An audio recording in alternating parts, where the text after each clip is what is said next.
does the intersection of two sets have the commutative property? Well, what we're saying is A intersection B is the same as saying B intersection with A.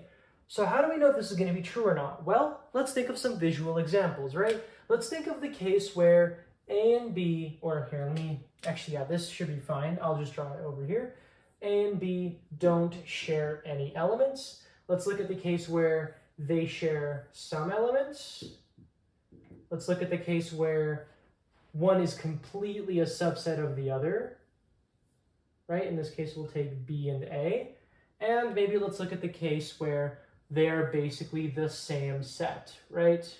So we're saying something like A, B, they're identical. Okay, in the first case, A intersect with B, what would that be? Well, because they don't share anything, we don't have to highlight anything. There's nothing for us to shade in here. So what if we try the other side, right? We take the same scenario, or maybe we'll even flip them around, B and A. B and A, do they have anything to shade in when they intersect? And the answer is no, there's nothing for them to intersect. So this appears to be true because they look the same.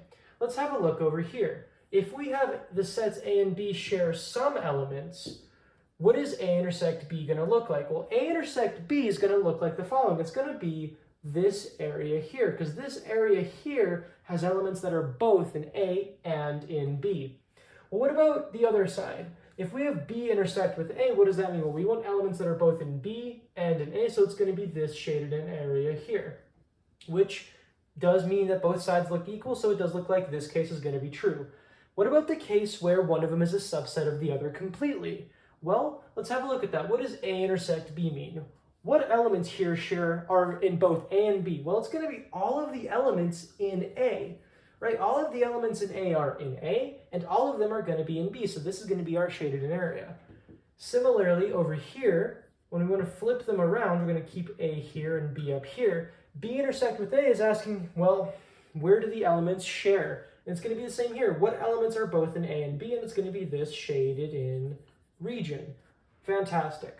Finally, what if A is equal to B? Well, that's going to be like asking A intersect A is equal to A intersect A, and that's obviously true.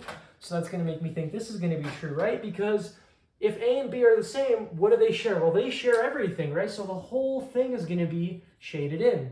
Similarly here, if you want to just, oh, that's way too big of a circle.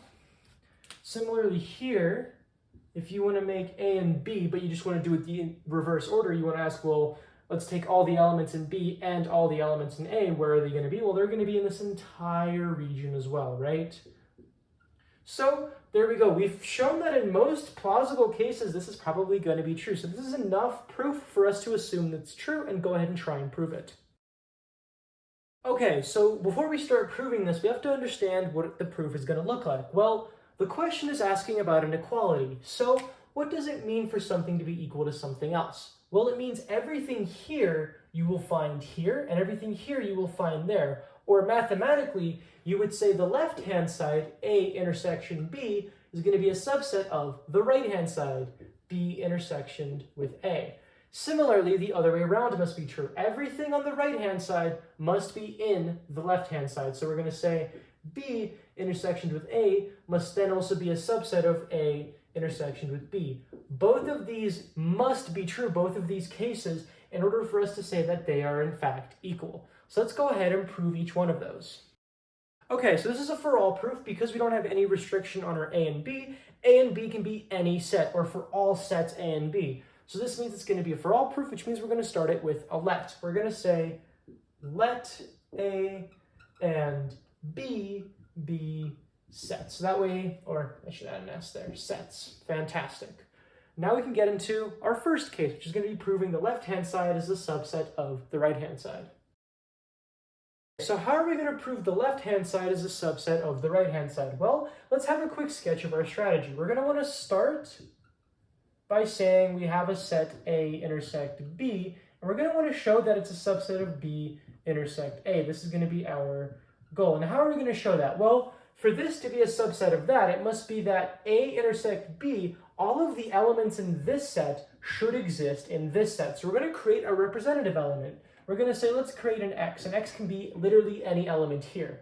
And if we can show any element here is going to be an element here, that makes this a subset of that. So let's go ahead and see what we can do. So how do we get from here to here? Well, we can break up what this means. What does it mean for A to intersect B? Well, it means X must be an element of A and X must be an element of B. That's what this means. It must be an element of both. Okay, from here can we get to here? And the answer is yes. If X is in both, then it must be that X is going to be an element of B intersect with A. So let's put this into words. We're going to start by first supposing our representative element. We're going to say, suppose X is an element of A intersect B. Fantastic. Then we're going to want to do what we did here, which is we're going to break down what it means for this to be true. So we're going to say, then X is an element of A and X is an element of B. Fantastic. And in the same sentence, we can probably get to here. We can say, so X is an element of B intersect A, making, and now we can conclude this, since X is in both of these, it must mean that A intersect with B is a subset of B intersect with A. Fantastic, we've proven our first case. Let's go ahead and try and do the same with the second case. Okay, so how are we going to prove the second case? Let's apply the same strategy we had before. We're going to want to show that B, any element, will change the name of this element to something different so that the reader doesn't get confused with the first case. We'll name it Y. We'll say if some representative element Y is in this set and it's also in this set, that means this must be a subset of this. So let's go ahead and show what that means. So what does it mean for Y to be an element of B intersect with A? Well, it means that Y must be an element of B and Y must be an element of A. Fantastic. And this is going to be true because that means that's what this means, right? That means that Y has to be in both of those sets. And when Y is in both of these sets, well, from here we can simply argue that then Y must be in this set. So there we go. This is our sketched proof. Now let's put it into words. We're going to first start by supposing our element. We're going to say, suppose Y is an element of B intersect with A. Then we're going to do what we did here. We're going to break apart what it means for Y to be an element of this set. It means that then Y, or in the next line, Y is an element of B and Y is an element of A.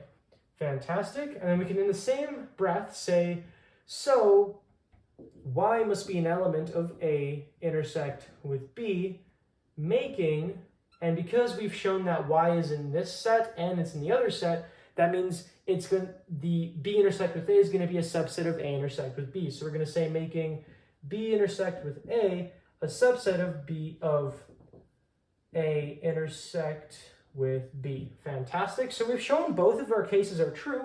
Now let's write down our conclusion. So we're going to say, since A intercept B is a subset of B intersect with A, and B intersect with A is a subset of A intersect with B, then A intersect with B is equal to B intersect with A. Fantastic. We've proven that when it comes to intersections, they do in fact share the property of commutativity.